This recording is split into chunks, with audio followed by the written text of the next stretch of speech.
Assalamualaikum warahmatullahi taala wabarakatuh. Selamat sejahtera, selamat malam, salam beristirahat, salam reformasi kepada rakan-rakan yang menonton saya pada malam ini. Alhamdulillah, terima kasih kepada mereka termasuk masalah saya. So, mohon maaf tadi saya buat live testing,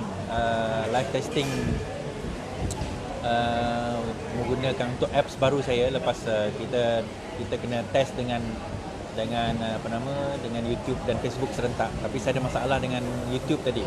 YouTube dia tak boleh nak connect, jadi saya kena update saya punya laptop. Saya kena buat sekali lagi.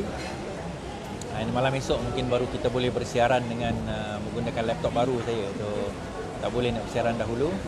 Tapi dah lapar, so saya kena pergi makan lah, insyaAllah. Salam informasi, terima kasih kepada rakan-rakan yang masih bersama kita. Saya kata kalau boleh minta rakan-rakan semua untuk live, maksudnya bukan live, untuk share dulu live saya ni. Saya rasa macam nak berborak dengan seseorang ni saya live ni, tapi siapa yang nak berborak dengan saya, mungkin saya boleh jemput dia, invite dia dalam saya punya video. Saya mungkin nak invite saudara Zain Azman, boleh tak?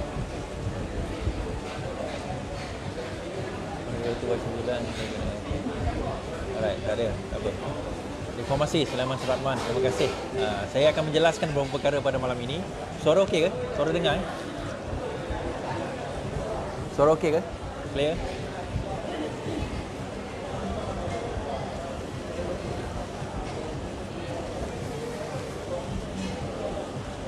Salam reformasi Albert Lim, Lisan Ye Eric, terima kasih. Sian Bun Syah, my old friend daripada Kuching, Sarawak, daripada Kota Semarahan. Salam dari Sabah, main game mens. Terima kasih Agustin Santoy. Muhammad Fuzi Osman dari Ceras, terima kasih. Lawan tetap lawan Rozalan, Ismail Tijoh. Nak order baju dan emas boleh masuk Singapura? Boleh. Kena pergi online siapa nak order daripada Singapura boleh, binanegara.org. Cuma daripada segi transfer tu, yang tu saya rasa nanti kena tengok sama ada saya boleh buat PayPal ataupun yang lain lah, cara yang lain, method payment yang lain.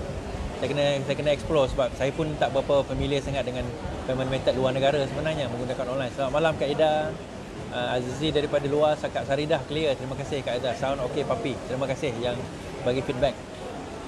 Pada malam ini kita akan bercakap mengenai beberapa isu.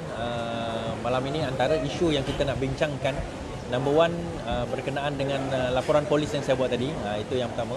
Kemudian bantuan khas Sayangku Sarawak BKSS yang banyak dipertikaikan oleh rakyat Sarawak sekarang ini sebab mereka tak menerima lagi bantuan tersebut. Kemudian kita akan bercakap tentang ialah parti PAS sekarang ni ada yang dah mula meminta-minta, bukan sekarang ni pun, daripada dulu lagi, meminta-minta dana, meminta-minta upfront, macam UMNO dah perangai dah. Sejak berkawan dengan UMNO ni, perangai pun macam UMNO dah. Okey. Kemudian yang last sekali saya akan bercakap tentang bersatu apabila ramai ahli mereka daripada Kuala Langat, saya tengok daripada Langkawi, daripada beberapa cawangan yang lain telah keluar parti, dan adakah itu akan meruntuhkan parti bersatu, bersatu atau tidak. Itu yang akan memberi memberi satu impact atau tidak kepada Muhyiddin Yassin, dan adakah Muhyiddin Yassin akan keluar daripada parti. Ada yang kata sound is not too clear. Is it true? Sound ataupun you kena kuatkan sikit volume you. Sebab kadang-kadang ada saya buat sound tak clear. Dia kata sound tak clear, tapi orang lain kata clear. Mungkin sebab dia punya kamera. Oh, background too noisy. Loud and clear from the start. Background too noisy sebab ada air kat belakang ni. Okay, kalau saya nak pindah-pindah, saya mungkin kena pindah ke tempat baru. Saya pindah dulu.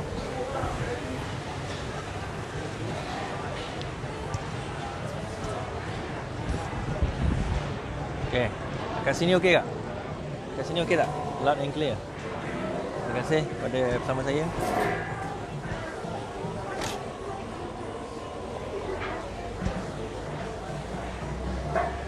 Sound insyaAllah okey.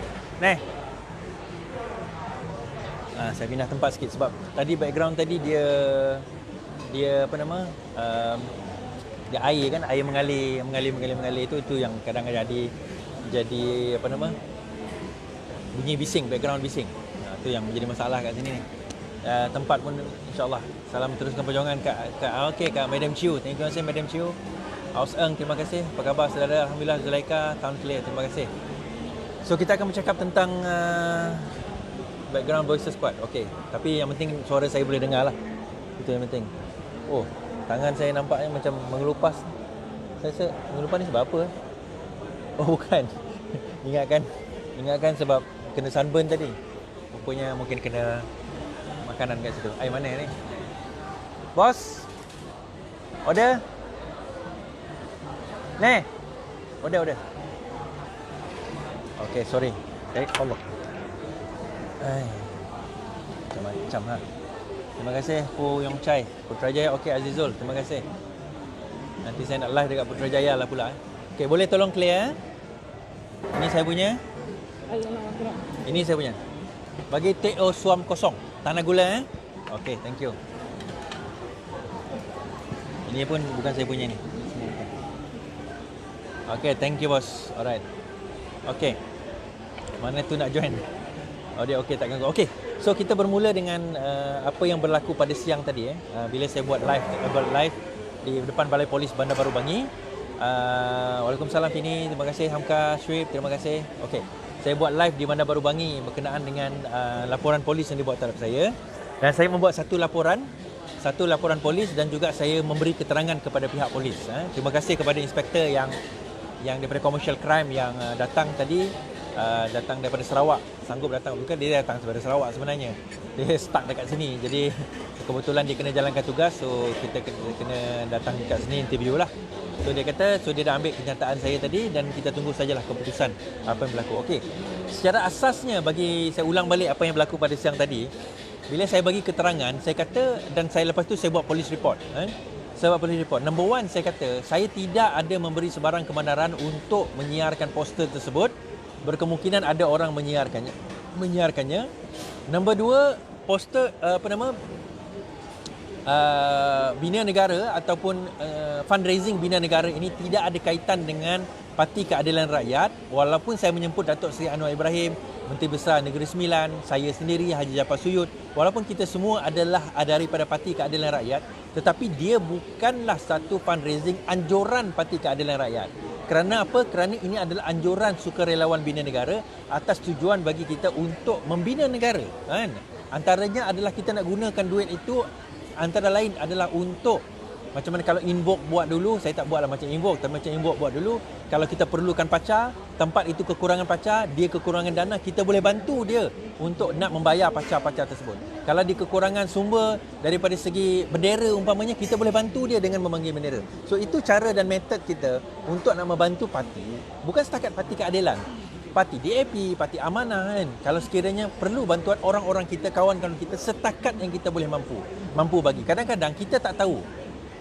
Kita bagi bantuan kepada parti tersebut, sampai ke bantuan itu cukup ke bantuan itu, so kita tak tahu. Jadi saya bagi buat fundraising dinner, saya buat donation online.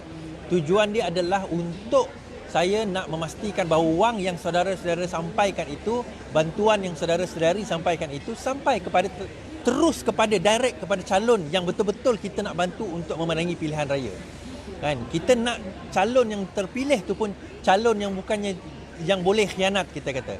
Kalau kita tengok dalam Parti Keadilan Rakyat dahulu pun, pada zaman Invoke, daripada 40 lebih calon Invoke yang menang 42, hanya seorang saja yang lompat, iaitu Santara. Yang lain semua tak lompat, masih setia dengan parti. So calon-calon Invoke, yalah kadang kita tak boleh nak semua kata semua tu bagus kan. On the surface of it macam bagus, tapi bila kita buat betul-betul dia tak bagus. So tapi bila kita nilai dengan betul, nilai dengan cara yang betul, jadi calon-calon yang kita pilih nanti, insya-Allah, kalau sekiranya mereka bukanlah yang terbaik daripada segi cara kerja, tetapi mereka boleh setia dengan perjuangan dan apa yang kita ada. Jadi saya buat laporan polis tadi, saya kata antaranya nombor 3 adalah saya kata bahawa dalam daripada segi poster itu sendiri masih lagi dalam bentuk draft. Dia bukan untuk disebarkan. Buktinya, saya tak sebarkan pun dalam saya punya Facebook. Kalau saya dah sebarkan poster itu, mesti dah ada dalam Facebook saya, betul tak? poster itu mesti dah ada dalam Facebook, baru saya boleh sebarkan. Dia menunjukkan bahawa poster itu belum disebarkan dalam peringkat draft. Dan ada pula logo Parti Keadilan kat situ. Jadi saya pun pelik macam mana ada logo Parti Keadilan sedangkan dianjurkan oleh sukarelawan bina negara. Jadi itu yang menjadi persoalan dan saya buat laporan polis atas tujuan untuk menyatakan kalau ada tersebarnya benda itu lagi, dia tidak ada kena-mengena dengan saya dan dia bukannya dibuatkan oleh saya. Betul, maklumat di atas nombor telefon, nombor akaun sukarelawan bina negara itu betul. Tetapi mengatakan bahawa itu kena kebenaran MPN Sarawak, kena kebenaran daripada Larry Seng ataupun MPN Keadilan Negeri Sarawak adalah satu yang absurd. Saya kata, kenapa absurd? Sebab ini bukan inisiatif MPN, bukan inisiatif Parti Keadilan. Kenapa saya kena minta kebenaran daripada mereka? Jadi kalau dia bukan, memang saya orang Parti Keadilan, tapi saya bukannya terikat dengan parti. Kecuali kalau saya guna logo parti, kecuali kalau saya guna nama parti. Betul, saya akan terikat dengan terma-terma dan protokol parti. Tetapi saya tidak terikat dan dalam laporan polis itu mengatakan saya tidak mengikut protokol. Saya nak kata protokol apa yang saya tak ikut? Sebab benda itu tak dikeluarkan lagi. Saya nak bagi surat kepada Datuk Seri Anwar Ibrahim esok hari. Menjemput beliau di dalam dinner tersebut. Benda itu tak keluar tapi engkau yang pergi viral kan. Apalah salah engkau WhatsApp aku tanya, call, minta penjelasan. Sebaliknya engkau pergi buat laporan polis. Nama pun saya dah tahu dah siapa yang buat laporan polis ni. Salah seorang MPN Kartel. Mungkin beliau ditugaskan sajalah membuat laporan polis, tapi sebenarnya mungkin dalam jiwa raga saya bersangka baiklah. Dia sendiri tak adalah nak rasa nak buat laporan polis tu, orang lain nak buat laporan polis. Okey, kita bersangka baik je lah dalam keadaan tersebut, dalam situasi tersebut. Tak apa, kita bagilah reasonable doubt dekat situ. Kita kata bahawa mungkin dia ni terperangkap juga dalam permainan pengurusi MPN yang nak menjatuhkan saya. Kadang-kadang saya pelik jugalah dia orang ni. Apa yang dia takut sangat dengan Iswardi ni sebenarnya? Apa yang dia takut sangat dengan Iswardi dan juga tim Adil 13 ni? Saya punya tim nama dia Adil 13, movement saya, dan juga saya punya pemuda saya namakan Neo Reformist. Boleh tengok page dia orang, Neo Reformist. Adil 13 tu tak adalah, tapi Neo Reformist adalah saya punya movement anak-anak muda di mana kami mengumpulkan anak-anak muda daripada pelbagai platform parti, daripada DAP, daripada Amanah, daripada Parti Keadilan, walaupun dia initiated oleh Parti Keadilan, dan juga mereka yang berminat untuk menyertai political activism tetapi tidak berminat menyertai parti. Ada juga di antara mereka yang nak join Neo Reformist ni, dia tak berminat parti, mungkin dia nak tengok dulu yang mana sesuai. Tak apa, join kami, tengok dulu, minat tak minat, suka tak suka. Neo Reformist, boleh tengok page Neo Reformist, WhatsApp dia punya ataupun message dia punya admin, tanya macam mana nak menyertai, tapi hanya untuk orang Sarawak. Ada orang Melaka tanya, orang Johor tanya macam mana kalau kami nak buka Neo Reformist di tempat kami. Yang tu saya tak adalah kata putus, kata boleh atau tidak, tapi kalau nak bolehlah message inbox saya, kita bincanglah. Tapi tujuan Neo Reformist ni adalah macam Otai Reformist lah. Otai Reformist ni dia menggabungkan mereka-mereka daripada pelbagai platform parti, DAP, Amanah, Parti Keadilan, kemudian mereka-mereka yang tidak berada di dalam platform parti tetapi berminat untuk menyertai dan juga turut sama dalam gerakan massa mass movement kita ni. Jadi itu tujuan kita buat gerakan sebegini. Kadang-kadang dia bukan apa pegawai kerajaan, mungkin mereka ni kaum keluarga mereka orang kuat UMNO, mereka tak orang kata apa, tak berani nak menyertai Parti Keadilan atau Parti DAP atau Parti Amanah, whichever parti yang dia orang nak sertai, mungkin dia orang takut. Tapi dia orang berminat. Jadi mereka boleh menyertai gerakan macam ini, di mana gerakan movement ini adalah movement yang kita tak daftarkan secara rasmi, tetapi dan akan didaftarkan secara rasmi nantilah. Tapi kita nak gerakkan mereka supaya ada satu platform untuk mereka membantu orang dan sebagainya. Itu yang kita nak tonjolkan dalam situasi dan yang ada sekarang ini. Okey. Jadi itu mengenai Neo Reformist. Okey. Jadi berkenaan dengan report polis tadi, alhamdulillah kita dah buat apa yang patut. Lawyer saya pun ramai juga yang menawarkan khidmat guaman. Dia kata kalau boleh nak lawyer perlu ke tidak. Saya kata tak apa. Alhamdulillah lawyer saya ada. Saudara Syarul Azwat tadi, saya punya peguam saya, dan sudah pun menemani saya di balai polis tadi. Okey, habis cerita laporan polis dan juga cerita berkenaan dengan perkara tersebut. Okey, minta maaf saya kata bantuan saya nak bagi tahu kerajaan negeri Sarawak ni. Saya move on to the next topic. Bantuan khas Sayangku Sarawak, dia janji ni RM250 setiap bulan selama 6 bulan kepada rakyat Sarawak yang terpilih lah. Bantuan rakyat bantuan khas Sayangku Sarawak 6 bulan, RM250 sebulan setiap bulan selama 6 bulan. nampaknya duit itu nampak lagi tidak masuk ke dalam akaun-akaun rakyat Sarawak. Ramai lagi masih lagi mengeluh dan juga masih lagi menuntut janji-janji yang tidak dapat ditunaikan oleh kerajaan negeri Sarawak. Kalau tak mampu nak berjanji, maka bagaimana you kata you ada 31 bilion dan sebagainya. Dan saya dengar rumor salah betul atau tidak, bahawa duit bantuan khas ni diambil oleh kerajaan Sarawak daripada satu GLC kerana kerajaan negeri Sarawak tidak mampu untuk nak membayar wang tersebut. Okey, yang ini saya dengar dakwaan, saya nak kerajaan negeri Sarawak kalau dia betul prihatin kepada rakyat Sarawak ini, tolong jawab adakah isu ni benar atau tidak. Daripada mana mereka mendapat dana RM250 setiap bulan selama 6 bulan kepada seluruh rakyat Sarawak itu? Daripada mana mereka mendapat dana tersebut? Itu persoalan yang kita nak tanyakan. Adakah itu duit daripada GDP kita? Daripada pendapatan daripada cukai, ataupun duit itu daripada reserve kita, ataupun duit itu diperah daripada mana-mana GLC, state owned companies. Kerajaan Sarawak kena explainkan kepada kita, kerana ada di antara rakyat Sarawak yang tidak mendapat bantuan. Saya tahu yang ada yang balas saya punya inbox tadi, bukan inbox, dia balas saya punya komen di dalam Facebook tadi, bahawa dia bulan 7 pun tak dapat, bulan 6 pun tak dapat, bulan 7 pun tak dapat. Dia kata tak tahulah bulan 8 macam mana. Dan saya tahu dia ni memang orang yang sangat susah, orang yang susah dan memerlukan bantuan. Saya tahu, sebab saya tahulah kita going on the ground, kita tahu siapa orang susah dan sebagainya. Tapi mereka tidak dapat sebagaimana dia janjikan. Dia macam ni, kalau tak boleh nak tunaikan, jangan berjanji. Itu je. Kalau tak boleh nak tunaikan, jangan berjanji. Jadi kalau tak, dia akan memberi harapan palsu kepada rakyat dan menimbulkan kemarahan kepada rakyat Sarawak. Itu je persoalan yang kita kena fikirkan bersama sekarang ini. Okey, balik kepada cerita yang seterusnya, PAS. Aduh, yai.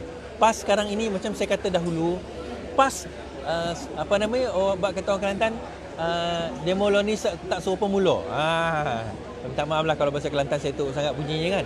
Tapi mereka yang ada sekarang ini adalah tidak seperti mana PAS yang ada pada zaman Tok Guru Ning Aziz dahulu. Minta maaf saya kata bahawa PAS yang ada di bawah pimpinan Tuan Guru Haji Hadi Awang bukanlah sama dengan PAS sebagaimana di bawah pimpinan Tuan Guru Ning Aziz. Kita boleh nampak daripada segi roh dia, daripada segi perjuangan dia, daripada segi bagaimana dia melakukan dakwah dan sebagainya, cara percakapan mereka, bagaimana mereka berinteraksi, bagaimana mereka melakukan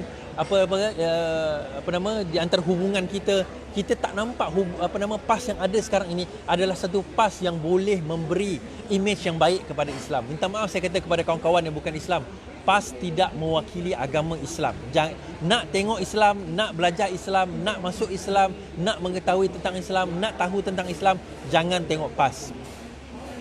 Sebab itu saya tak pernah setuju parti itu nama dia Parti Islam. Kenapa Parti Islam? Kalau seolah-olah Parti Islam, Islam ni ada satu. Kalau dia Parti Islam, habis parti lain jadi apa? Kafir. Dia tak ada Islam, dia tak ada. Parti berlandaskan Islam boleh, parti mengikut panduan Islam boleh, tapi nak kata parti itu Parti Islam tak boleh. Kerana apa? Islam itu bukan milik eksklusif kepada orang yang join parti. Hanya kerana saya tak join PAS, adakah saya tak Islam? Adakah kerana majoriti rakyat Malaysia tak join PAS, adakah mereka tidak Islam? Sama juga dengan Malay United Nation Organisation. Malay United National Organisation, UMNO. Adakah kerana tak menyertai UMNO saya ni tak Melayu? Kena join UMNO barulah disahkan Melayu. Dan yang ramai yang join UMNO, ramai bukan Melayu pun. Ramai pun bukan Melayu, keturunan Melayu tu. Kalau kita cari selalu galau Melayu tu sendiri, kalau kita tengok Melayu tu apa sebenarnya? Melayu tu yang betul-betul Melayu dekat Kepulauan Riau tu, itu yang Melayunya. Kalau kita tengok daripada segi selalu galau, dan kalau tersilap saya di Indonesia, Melayu ni hanyalah 12% bangsa di Indonesia.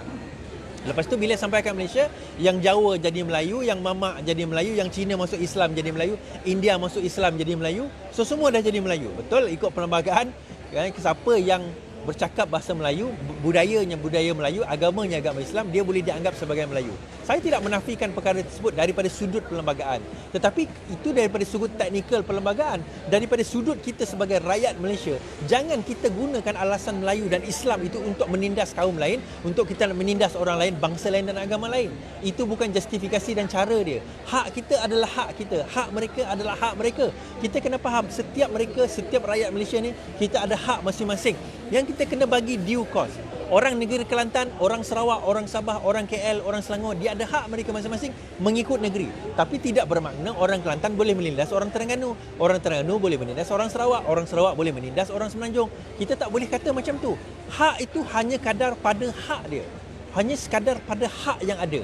Selepas itu, selain daripada itu, maka kita kena tengok kepada general rights, hak yang umum.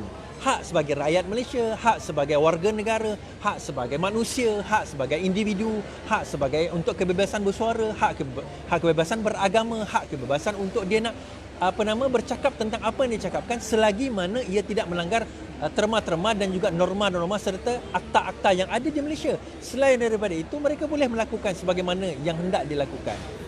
Dia nak makan apa ke, dia nak sembah apa ke, itu terpulang kepada dia. Dan kita tidak ada hak untuk menghukum manusia di atas apa sembahan-sembahan mereka. Itu terpulang kepada individu. Dan agama Islam mengajarkan bahawa hak untuk mereka nak beragama adalah hak beragama.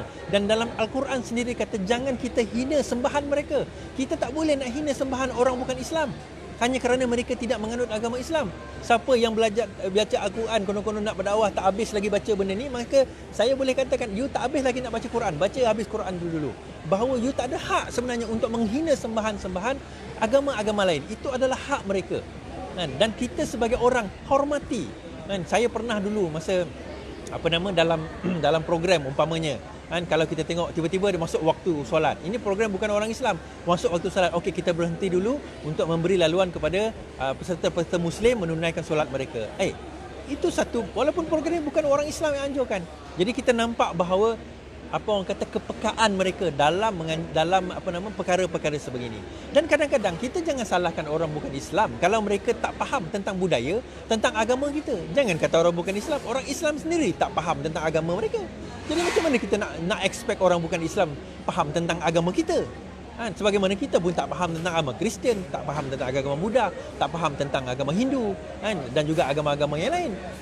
Kalau kita faham benda itu, kalau kita tahu, kita faham, kita berinteraksi dengan mereka dan kita tahu, oh ini do and don'ts. Dan kita pun boleh ceritakan kepada mereka, these are the do and don'ts dalam agama kami yang boleh dan tak boleh. Benda-benda macam tu. Jadi tujuan saya nak cakap, saya always preach every night bahawa kita at the end of the day, kita ni Malaysian first. We are Malaysian first. Tak lama lagi Hari Malaysia akan berlangsung. Saya akan buat live khas Hari Malaysia. Kita kata kita ni Malaysian first. Malaysian maksudnya apa? Pada tahun sebelum 1963 tidak wujud Malaysia. Bila masuk Sabah, Sarawak dan Singapura ke dalam Malaysia, kita terbentuknya satu coalition, maka di situlah bermulanya disebut sebagai negara yang dinamakan Malaysia. Jadi kata jangan ingat bahawa 1957 tu hari Malaysia merdeka, tak, itu tanah Melayu yang merdeka. Yang pembentukan Malaysia adalah 1963. Itu kita kena faham sejarah. Jadi nak tengok tentang MA63 dan sebagainya, itu tak payahlah, nanti korang demam pula bila aku bahaskan tentang MA63 kan.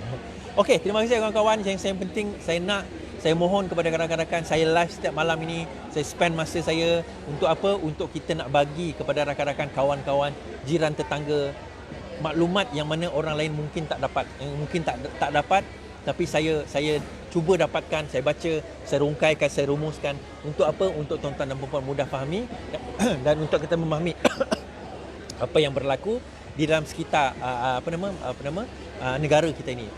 Untuk tuan-tuan dan puan-puan, tugas tuan-tuan dan puan-puan simple saja, ada share saya, live saya, share di Facebook, share di Twitter, share di Instagram, share di WhatsApp, di Telegram dan juga apa-apa media sosial platform, sharekan. Itu je yang saya nak daripada tuan-tuan dan puan-puan. Itu saja yang tuan-tuan dan puan-puan kena buat. Tak perlu susah pun, tak perlu keluar macam saya kena cari tempat yang sembunyi dan sebagainya, tempat yang agak selesa dan sebagainya. Tak perlu nak fikir apa sebelum saya nak start live ni, saya kena tengok baca berita dahulu. Tak perlu. Your job sambil baring-baring tu boleh klik je share. Okey. So berbalik kepada cerita PAS tadi. Itu saya kata PAS yang ada sekarang adalah bukan PAS bagaimana yang kita kenali dahulu. Di mana PAS yang ada sekarang ini sudah terlalu jauh daripada perjuangan asal mereka kononnya untuk membela Islam tersebut. Bagi saya perjuangan PAS sekarang ini adalah perjuangan yang tidak lain tidak bukan untuk menyelamatkan diri mereka, untuk menyelamatkan poket mereka dan juga untuk menyelamatkan kononnya untuk parti, sebenarnya bukan untuk parti tetapi untuk kepentingan diri dan kepentingan poket dan juga wang ringgit mereka. Sebab itu sekarang ni PAS yang kita lihat dan kita tengok adalah PAS yang sangat jauh daripada apa yang kita kenali sebelum ini. Bayangkan hari ini ke semalam, saya tak tahulah, Timbalan Menteri Wanita daripada PAS, siapa nama dia tak? Malah nak sebut nama sebenarnya, merasmikan ATM. ATM dia rasmikan, kononnya patuh syariah. Apa benda yang Timbalan Menteri tak ada benda lain kan nak buat yang lebih besar? Dan fikirkan polisi tentang kanak-kanak, perkahwinan di bawah umur, fikirkan. Yang tu polisi kena fikirkan, bukannya nak merasmikan ATM machine. Apa kena mengenai engkau, Menteri Timbalan Pembangunan Wanita, Keluarga dan Masyarakat, dengan ATM machine? Kau bukan menteri ATM, kau menteri rakyat. Memang betul ATM tu perlu. Buat je lah tak ATM kat situ, tak apa masalahnya. Buat je lah, tapi kenapa nak perlu rasmi-rasmi macam tu? Engkau punya kepentingan, engkau punya besarnya nilai engkau sebagai timbalan menteri itu adalah lebih daripada nak merasmikan mesin ATM, nak merasmikan longkang dan juga tandas. Tak perlu. Itu saya kata. Sebab itu tuan-tuan, dalam hal dan situasi yang ada sekarang ini, kita nak tuan-tuan dan puan-puan kena faham situasi dan keadaan yang kita ada. Iaitu apa? Iaitu PAS yang membawa parti dia, kononnya membawa Islam sekarang ini, sudah terlalu jauh daripada landasan. Saya menyerulah kepada kawan-kawan saya yang dalam PAS ini, kalau anda rasa bahawa anda rasa macam anda dah terlalu terduduk dengan PAS yang ada sekarang, kalau anda tak nak keluar daripada PAS, bagi saya lepas ini pemilihan parti, jangan pilih Haji Hadi lagi jadi presiden hampa lah. Buanglah pimpinan-pimpinan yang ada di dalam PAS itu. Buanglah pimpinan-pimpinan yang ada, lawan mereka sebagaimana saya lawan mana-mana kartel yang ada di dalam Parti Keadilan Raya. Lawan, buat apa nak takut nak lawan? Saya tak keluar daripada Parti Keadilan. Tadi saya upkan borang DAP. Lepas tu saya upkan borang amanah. Ada orang kata, oh nak join DAP dah, kecewa dengan baru kena gertak kartel dah kecewa. Saya kata saya bukan kecewa. Apa tujuan saya upkan itu? Saya nak bagi tahu kepada mereka-mereka di dalam Malaysia ini bahawa kami adalah Pakatan Harapan.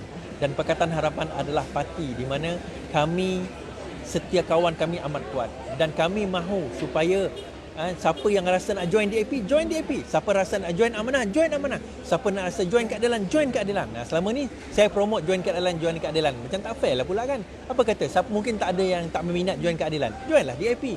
Siapa tak berminat join DAP, join Amanah. Itu tujuan dia. Supaya anda tahu, oh ini borang untuk join Amanah, ini borang join DAP. Kerana apa? Kerana kami saling mempromotkan parti kami di antara satu sama lain untuk menunjukkan bahawa kami setia kawan. Pimpinan mana yang menyokong Tun Mahathir itu pimpinan. Itu 2-3 kerat manusia di dalam DAP dan Amanah je. The rest, majoriti ahli Amanah, majoriti ahli DAP bersama dengan Datuk Seri Anwar Ibrahim, bersama dengan agenda reformasi, bersama dengan kita sanggup untuk menghadapi situasi dan keadaan penentangan dan juga pengkhianatan sekarang yang ada sekarang di dalam negara kita. Sebab tu saya kata tuan-tuan dan puan, bila saya upkan benda tu, jangan anda salah sangka pula, oh Iswardi dah merajuk nak join DAP. Tak semudah tu. Saya dah lawan kartel sejak 2014 bang. Jangan kita sangka bahawa nak lawan kartel ni kita semudah tu kita nak menyerah kalah. Tak ada maknanya kan. Tak ada maknanya kan. Kita dah lawan kartel lama dah. Cuma dulu saya lawan kartel ni tak seagresif sekarang. Sebab kita rasa masa tu boleh lagi lah nak kompromi. Boleh lagi lah kalau boleh nak berkawan dengan kartel-kartel ni. Kalau boleh nak mereka, yelah, jangan terlalu. Tapi bila dah berlaku pengkhianatan tu terlalu berat, saya rasa tiba masa saya putuskan hubungan saya dengan kartel-kartel kawan-kawan. Walaupun bukanlah putus hubungan, silaturahim. Silaturahim tu ada kawan-kawan yang kartel yang masih ada dalam parti, yang masih dulu sekarang ni tak menghubungi saya, hubungilah. Bukan saya tak nak hubungi. Kadang-kadang kita risau juga, kau terasa hati dengan aku kan? Tak ada. Hubungan silaturahim, persahabatan tu masih ada. Cuma daripada segi politik kita tak payah bincang lah, tak payah sembang lah. Sebab tu aku dah buang kau daripada politik lah. Dan juga kartel-kartel yang ada dalam remaining ni tak lama lagi, insya-Allah sikit lagi engkau orang pun akan terciduk dan terkeluar daripada, bukan terkeluar daripada parti, tapi terkeluar daripada barisan-barisan kepimpinan yang penting. Dan kami tahu bahawa anda di dalam parti ini tak lama dah. Bila Datuk Seri Anwar Ibrahim menyatakan semalam, dia kata, bila dia buat live, dia kata move on. Saya kata betul, move on. Saya setuju dengan move on Datuk Seri. Dan saya pun tahu sebenarnya Datuk Seri pun bukan play safe, tapi Datuk Seri ni dia seorang yang berjiwa besar. Kalau boleh dia nak satukan ahli-ahli dia, betul. Tapi Datuk Seri minta maaf, with all due respect, saya kata Datuk Seri teruskan dengan agenda untuk menyatukan, saya akan meneruskan dengan agenda untuk membersihkan. Saya pernah jadi cleaner tukang cuci tandas, tukang cuci pejabat 7 tahun Tuan Sri. 7 tahun saya jadi tukang cuci tandas dan juga tukang cuci pejabat dan universiti. Masa saya belajar dulu, dalam saya belajar dekat universiti, saya ambil kerja part time sebagai cleaner. 7 tahun saya bekerja sebagai cleaner di universiti saya. Tak payah nak malu, kita nak cerita. 3 tahun saya bekerja sebagai waiter sebab nak ambil duit ekstra setiap weekend untuk saya punya perbelanjaan sekolah menengah saya. Saya kerja. Saya nak kata, tak apa, biar saya jadi cleaner, biar saya jadi tukang cuci, biar kami jadi tukang cuci. Tak apa Datuk Seri, don't worry about it, biar kami yang lakukan kerja ini, biar kami yang buat kerja-kerja kotor ini. InsyaAllah, supaya apa? Supaya tidak lagi berlaku pengkhianatan-pengkhianatan dan di kalangan kartel-kartel yang masih berleluasa ini, yang bermuka-muka, yang masih lagi cuba kononnya, kita mesti menyatukan, kita mesti bersatu dan sebagainya. Tetapi dalam hakikat sebenar, mereka masih lagi bersenggama dan bersekongkol dengan Azmin dan Zuraidah, masih lagi menerima daripada Azmin dan Zuraidah dana-dana yang sebenarnya digunakan secara dalamnya untuk merosakkan parti kita. Akhir sekali saya sebut tentang Parti Bersatu. Parti Bersatu baru-baru ini Bersatu mengatakan bahawa hari ini ramai ahli-ahli Parti Bersatu yang keluar. Langkawi kononnya dah tutup. Bersatu cawangan Langkawi dah tutup. Bersatu cawangan Kuala Langat pun dah mula declare keluar parti. Banyak tempat-tempat lain dah mula declare keluar parti. So bagaimana dengan keadaan Bersatu sekarang ini? Adakah mereka telah dibubarkan? Okey. Ini beberapa perkara yang kita harus jelas untuk makluman kepada kawan-kawan dan rakan-rakan di luar sana. Saya rasa perlembagaan Bersatu dan perlembagaan Parti Keadilan Rakyat tak jauh beza. Setelah pemilihan parti dilaksanakan dan dibuat, apabila satu-satu cawangan itu ataupun satu-satu cabang itu telah dibubarkan oleh ahlinya, maka pihak majlis tertinggi ataupun majlis pimpinan pusat boleh mengambil alih cawangan atau cabang tersebut dan bolehlah melantik penyelaras untuk menjadi orang di kawasan cawangan atau cabang tersebut. So sebenarnya Parti Bersatu tidak bubar. Parti Keadilan Rakyat tidak bubar. Bila kartel keluar daripada parti, ada beberapa cabang atau cawangan di kawasan di Sarawak umpamanya, di Semenanjung dan sebagainya, yang mana ahlinya telah keluar parti dan mereka dikatakan telah membubarkan cawangan atau cabang tersebut. Biasanya dalam tempat lain dipanggil cawangan, dalam Parti Keadilan dipanggil cabang. Kita katakan bahawa dengan terkeluarnya geng-geng ini, dengan terkuburnya geng-geng ini, cabang atau cawangan tersebut tidak bubar. Kerana apa? Menurut perlembagaan, kalau sekiranya bubar kawasan tersebut, tidak ada AJK atau tidak ada jawatan kuasa di tempat atau cabang tersebut, maka Majlis Pimpinan Pusat bolehlah mengambil alih cabang atau kawasan tersebut, cawangan tersebut, dan bolehlah melantik penyelaras untuk kawasan atau cabang tersebut. Dan itu yang boleh dibuat oleh Bersatu dan boleh dibuat oleh Parti Keadilan Rakyat. Dan dia buat pun oleh Parti Keadilan Rakyat untuk setiap cawangan atau cabang di mana orang-orangnya telah keluar parti atau dan sebagainya. Dan bagi saya benda ini adalah suatu benda yang normal dalam mana-mana organisasi sekalipun, bagi cawangan atau cabang itu dibubarkan. Malah kalau kita tengok dekat Terengganu, kalau tidak salah Terengganu atau kat Kelantan, ada satu cawangan tu di mana ramai ahli parti PAS telah keluar daripada parti kerana tidak percaya kepada pimpinan lagi. Maka itu tidak menjadikan PAS ataupun UMNO ataupun Barisan Nasional ataupun bukan Barisan Nasional, Parti Keadilan Rakyat ataupun Bersatu itu terbubar dengan sendirinya. So bagaimana dengan terbubar? Macam mana dengan pembubaran? Bagaimana boleh dikatakan dibubarkan? Dia berlaku contohnya apabila sepatutnya katakanlah Parti Keadilan Rakyat ada 222 cabang. So setiap 3 tahun mereka kena melakukan pemilihan parti. Dia kena buat pemilihan parti. Kalau tak boleh 3 tahun, maka tambah 18 bulan. 3 tahun campur 18 bulan. Bergantung kepada Presiden parti ataupun Majlis Pimpinan Tertinggi atau Majlis Pimpinan Pusat sama ada dia nak teruskan ataupun mereka nak buat the next 3 years. So 3 years bagi Parti Keadilan Rakyat adalah tahun hadapan Ogos. Itu 3 tahun dah. Kita pemilihan parti 2018 hari itu, 2019, 2020, 2021 Ogos, itu 3 tahun Parti Keadilan Rakyat. So dia kena buat pemilihan parti. Tapi kalau dia tak nak buat, dia kena bagi notis 18 bulan. 18 bulan, so dia kena buat dalam masa 18 bulan tersebut. So berkemungkinan sama ada tahun depan, tahun satu lagi ataupun tahun 2022 atau 2023 awal. So dia tengok macam mana pimpinan pusat ini menentukan. Bagi saya, kalau sekiranya kita nak bersihkan betul kartel-kartel ini daripada parti, kita kena buat pemilihan parti ini secepat mungkin, which is next year. Dan kita kena buat secepat mungkin, dengan itu baru kita boleh dapat bersihkan parti-parti kita ni daripada kartel. Okey, saya balik kenapa saya sebut tadi. Kalau katakanlah daripada 222 cabang itu, dia buat pemilihan parti. Tetapi banyak cabang tidak ada penyelaras atau tidak berfungsi. Cabang-cabang itu tidak berfungsi atau tidak mengadakan pemilihan parti dan mereka membuat laporan kepada ROS. Maka sekiranya mereka membuat laporan kepada ROS kerana cabang itu tidak membuat pemilihan parti dan sebagainya, maka parti itu boleh dibubarkan. Sebab itu pemilihan parti ini sangat penting dan setiap cabang dan cawangan yang berdaftar itu mestilah mengadakan pemilihan parti. Sekiranya tidak mengadakan pemilihan parti, maka cabang atau cawangan itu dianggap tidak ada. Dan dia ada certain clause dia, kalau tidak ada, maka kalau dilaporkan kepada ROS sebagai tidak ada, maka parti itu boleh dibubarkan. Sekarang ini pemilihan parti bersatu sudah pun dilakukan, yang belum mereka adalah pimpinan majlis tertinggi. Yang itu belum dilakukan. Sekarang pukul apa? Pukul 11.30, pukul 12 tutup ni. Yang itu belum dilakukan. Maka tak ada masalah sebenarnya bersatu ni dia tak collapse. Okay, dia tak collapse. Okey. Habis cerita tentang bersatu. Last sekali kita bercerita tentang Mahathir Muhyiddin Yassin. Adakah beliau ura-ura hari ini ada mengatakan bahawa Muhyiddin Yassin dijemput, ada diberi peluang untuk menjadi pengurus Presiden UMNO, untuk bergabung bersatu ini, bergabung dengan UMNO. Adakah ada kemungkinan tersebut?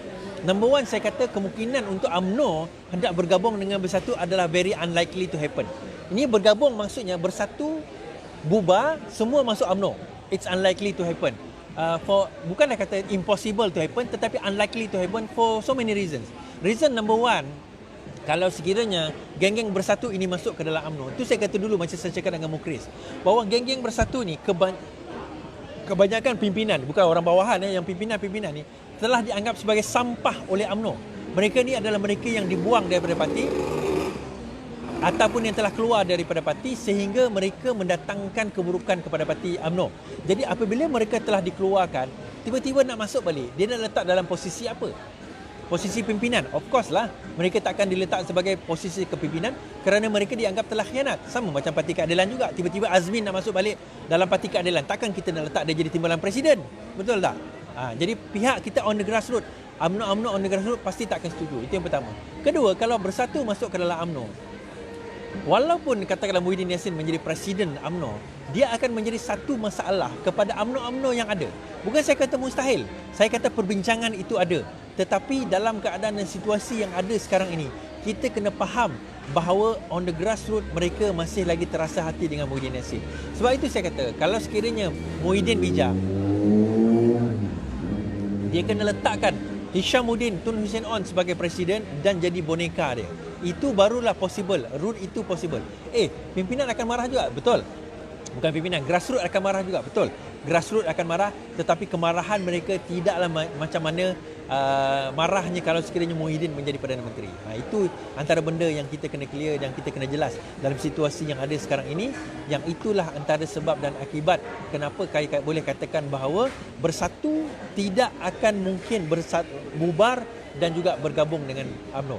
Tetapi kemungkinan yang ada adalah mereka akan menggunakan ploy dan taktik yang ada untuk take over UMNO dan akhirnya mengambil alih UMNO daripada segi kepimpinan dia, dan juga akhirnya menggunakan UMNO untuk memenangi PRU yang akan datang. Ada orang yang hantar WhatsApp kepada saya tentang pembahagian kerusi yang telah dipersetujui oleh UMNO, dipersetujui oleh Bersatu dan juga dipersetujui oleh PAS. Bagi saya WhatsApp itu betul mungkin ada perbincangan tetapi tidak tepat. Kerana perbincangan yang ada sekarang ini tu tidak ada apa-apa perbincangan yang final lagi. Belum ada apa-apa perbincangan yang final lagi. Bersatu kononnya diberi 25 kerusi, Bersatu tak nak 25 kerusi, dia nak 50 kerusi. Dia nak kalau boleh bahawa equal dengan UMNO. UMNO pula tak nak. Dia kalau boleh dia nak 2/3 tu adalah UMNO yang pegang. Sebagaimana yang berlaku sebelum ini. Dan kerusi mana yang mereka menang sebelum ini dengan UMNO dan dengan Bersatu yang lompat, mereka nak kekalkan kerusi tersebut. Jadi kalau mereka kekalkan kerusi tersebut, bagaimana pula dengan UMNO yang melompat sebelum ini seramai 11-12 orang. So kalau mereka melompat adakah berapa orang? Berapa orang? 10-11 orang saya tak ingat berapa. So bagaimana pula dengan mereka yang dilantik jadi menteri dan timbalan menteri? Adakah mereka masih boleh bertanding ataupun mereka akan bertanding di tempat lain? Jadi itu persoalan-persoalan yang kita akan tanyakan, dan saya boleh katakan menariknya politik Malaysia ini apabila situasi yang ada sekarang ini kita akan lihat bagaimana Muhyiddin akan cuba mencari-cari tempat untuk dia nak berpaut selepas ini. Dia sekarang ini counting days. Sebab itu saya kata pilihan raya Ini saya kata, tapi tak semestinya betul. Pilihan raya tidak akan berlaku dalam masa terdekat kalau Muhyiddin rasa bahawa dia ada kekuatan. Tidak berlaku dalam masa yang dekat. Yang nak pilihan raya berlaku dalam masa terdekat adalah UMNO. Dan kalau UMNO betul-betul nak pilihan raya berlaku dalam masa terdekat, declare keluar Perikatan Nasional. Declare. Bukan setakat kata kami keluar Perikatan Nasional, join Mufakat Nasional, tetapi kami bersama lagi, ahli-ahli parlimen kami masih lagi bersama dengan Perikatan Nasional. Itu bukan declare. Itu bangang nama dia. Kalau betul-betul nak bubarkan Perikatan Nasional, nak buat pilihan raya betul-betul, semua kena declare. Tapi nampak bahawa sebenarnya kita nampak bahawa kekuatan Zahid Hamidi sekarang tak ada. Apabila dia mengumumkan keluar daripada Mufakat Nasional, masuk keluar daripada Perikatan Nasional, kita hanya bekerjasama dengan Mufakat Nasional. Even pimpinan MPs di dalam UMNO sendiri, tidak ada seorang pun membuat kenyataan menyokong. Kalau kita tengok zaman Mahathir dahulu, bila dia cakap sesuatu, semua ahli-ahli parlimen yang lain semua memberi sokongan. Kita bersetuju dengan Mahathir, kita buat ni. Kalau bila Zahid Hamidi cakap, tak ada siapa buat statement kononnya menyatakan sokongan. Sebab itu kita tahu bahawa Zahid sudah tidak mempunyai kekuatan, dan kita tahu sebenarnya Hishamuddin dan juga geng yang sewaktu dengannya sudah mula dapat membeli ahli-ahli UMNO. Jadi tuan-tuan dan puan-puan, itu saya kata situasi yang kita ada sekarang ini, kita nak supaya kalau boleh dalam apa yang kita ada sekarang ini, kita gembleng tenaga kita gembleng kita punya tenaga kita, resources kita, apa saja yang kita ada untuk kita nak lawan dengan pengkhianat yang menghalang progres dalam negara kita. InsyaAllah bahawa apa yang saya bawakan ini, tugas saya adalah untuk menyedarkan rakyat Malaysia, dan saya buat live setiap malam. Tugas anda bantu saya setakat apa yang mampu, setakat apa yang boleh. Siapa yang nak buat donation boleh pergi ke website saya binanegara.org. Siapa yang nak beli meja, siapa yang nak beli jersey, siapa yang nak beli mask, saya dah buat iklan dalam saya punya website saya, dalam page saya. Boleh pergi binanegara.org. Kita tolong, kita bantu. Duit itu bukan untuk saya, tuan-tuan dan puan-puan. Saya ada bisnes saya sendiri, saya ada perniagaan saya sendiri, saya ada wang saya sendiri, tapi duit itu kita nak salurkan untuk tujuan membantu menentang pengkhianat yang ada di Malaysia ini, insya-Allah. Jadi itu saja daripada saya pada malam ini. Kita berjumpa malam esok, insya-Allah. Kalau ada ke lapangan, kita jumpa lagi, dan kita rehat dulu. Yang penting macam saya kata, kita ulang bersama-sama, lawan, tetap lawan. Okey, Assalamualaikum warahmatullahi wabarakatuh.